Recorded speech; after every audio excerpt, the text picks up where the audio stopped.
Today, we're going to dive into one of the most intense and, honestly, most formative periods in early Islamic history, the persecution in Mecca. It's a story that really tests the limits of what people will endure for their beliefs. We're talking intellectual showdowns, brutal oppression, and a faith that just refused to break. So just imagine this for a second. There's a man in your city, and he's claiming to be a prophet, right? Receiving messages directly from God. Now, the leaders of the city, they're not just skeptical, they're hostile. So how do you publicly prove he's a fraud? Well, this was the exact problem facing the elite of Mecca, and they came up with a plan that they thought was absolutely foolproof. Their strategy was actually pretty clever. They sent a couple of guys over to Medina to talk to the Jewish scholars there, who were known for their deep knowledge of scripture and all these ancient stories. The idea was simple. Let's ask Muhammad questions that no one, and I mean no one, in Arabia could possibly know the answer to. Only a true prophet, they figured, would have access to that kind of hidden, divine knowledge. And just like that, the stage was set for a big intellectual showdown.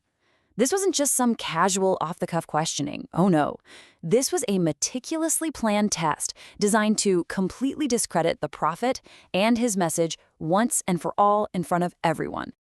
And the questions themselves, they were brilliant traps. They're asking about these ancient stories, the sleepers of the cave, and this great traveler, Dhul Qarnayn. Now, these stories were part of Jewish and Christian tradition, but they were completely unknown in Mecca. And that last question, about the true nature of the spirit, that's a deep, profound theological mystery. These were supposed to be their silver bullets. So the prophet tells them, "Come back later, and you'll get your answer." And after a period of waiting, the response came. But it didn't come from his own knowledge. It came as a direct revelation from God, right there in the Quran, what would eventually become the 18th chapter, the cave. For his followers, this was the ultimate proof. The test had completely backfired on the leaders of Mecca.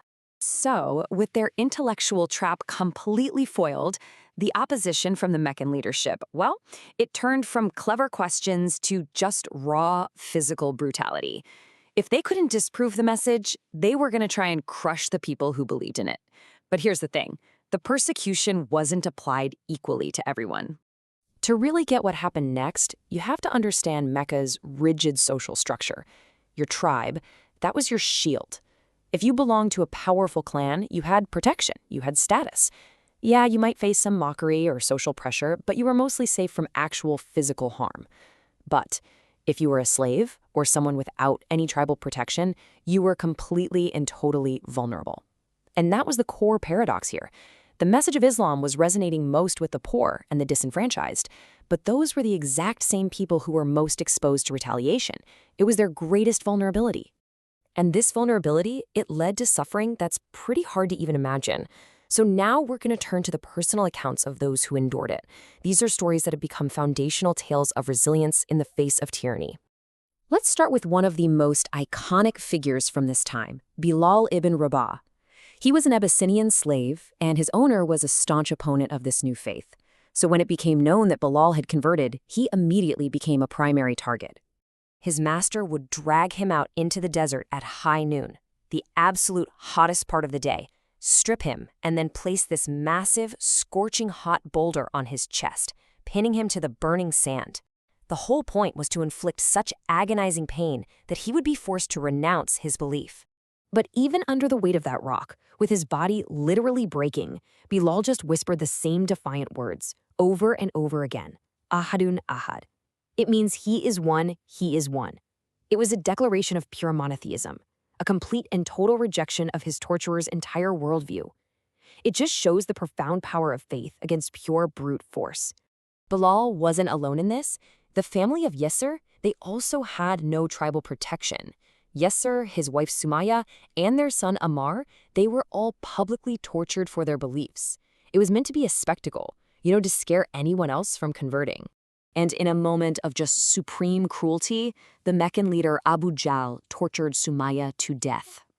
With her passing, she earned this tragic but incredibly profound distinction in Islamic history. She became the very first person to die for her faith, the first martyr. And the prophet himself?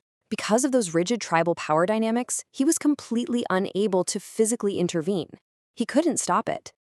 As he watched them being tortured in public, the only thing he could offer were words of comfort that looked beyond their suffering here on earth, promising them that their destination, for all the steadfastness, was paradise. So the legacy of these early martyrs was absolutely forged in physical pain. But conviction was tested in other ways too, including through immense material sacrifice. The faith demanded a price that wasn't always paid in blood. Sometimes it was paid with everything a person owned. So let me introduce you to Suhaib al-Rumi. Now, this guy wasn't born into Meccan nobility. He was a former slave who, through his sheer skill as a merchant, had become one of the wealthiest men in the city. He had literally achieved the pinnacle of material success. When the time came for the Muslims to leave Mecca for safety in Medina, the Quraysh leaders stopped Suhaib.